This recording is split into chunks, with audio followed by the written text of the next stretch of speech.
My name is Jean and I'm a girl in STEM.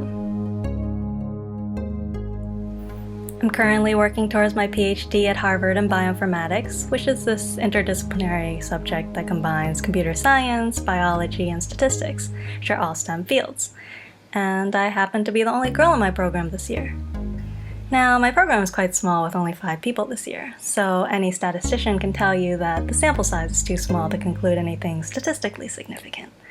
But when we observe an aggregate across programs, across universities, and even in industry, what we find is that girls do remain underrepresented in STEM fields.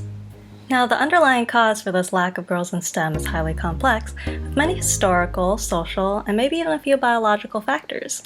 But research has suggested that a potential cause is that girls are rarely encouraged to pursue STEM fields or to envision themselves with STEM careers. So the purpose of cuSTEMized is precisely to address this particular facet of the problem by encouraging girls to envision themselves in STEM starting at an early age by providing them with these customized books whereby they are placed into STEM careers. But to suggest that the solution to the problem surrounding the lack of girls in STEM will lie solely in encouragement would be a gross oversimplification. The lack of girls in STEM is not solely due to the lack of girls coming in, but the flurry of girls going out. And to a large part, I believe that they are being pushed out. Now, some critics have suggested that the lack of girls in STEM is the result of their own choice.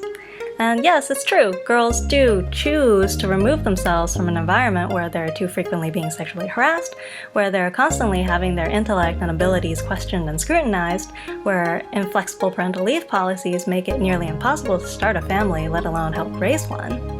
Beyond these more obvious factors pushing girls out of STEM are the more subtle and pervasive unconscious biases.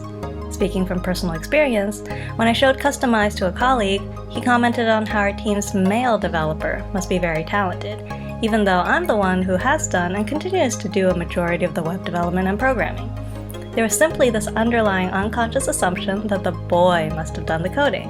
And it's the little things like that that really get to you sometimes and make you question, what am I doing here? And it's precisely those unconscious biases that I think we all need to do our part to be a little more aware of, and those comments that we need to do our part to avoid making. At the end of the day, the circular truth of it all is that to get more girls in STEM, we need to have more girls there in the first place. And I definitely believe that STEM as an entity has done something to push girls away, in part by failing to provide a supportive and welcoming environment. Those of us from within have the power to create this more supportive and welcoming environment that not only girls, but also minorities, first-generation PhD students, and other underrepresented groups need, either through formal means such as policy, or less formal means such as by just understanding our own unconscious biases. If you value diversity, if you value gender equality and justice, if you value STEM, then you need to do your part to help create this more welcoming and supportive environment. STEM needs more girls, so let us welcome and support them.